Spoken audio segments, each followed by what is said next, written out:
দুনিয়ার এই ব্যস্ততার ভিতর দিয়ে আমরা যদি মনে করি যে আমি শুধুই দুনিয়া, ভালো মন্দ, লাভ লোকসান, চাওয়া পাওয়া, প্রাপ্তি অপ্রাপ্তি, মনের চাহিদা পূরণ, সবকিছু শুধু দুনিয়া ভাইয়া, বাবা তো আখিরাত কার জন্য?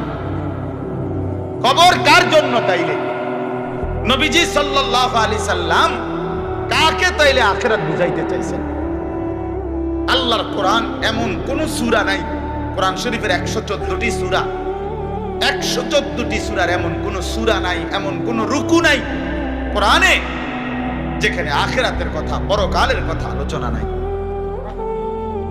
এই পরিমাণ আল্লাহ তাআলা আখিরাত, পরকাল, পুনরুত্থান, হাসরের মাঠ, এগুলো আল্লাহ তাআলা এতবার বলছেন, অস্বীকার করার, পাশ কাটার কোনো সুযোগ নেই।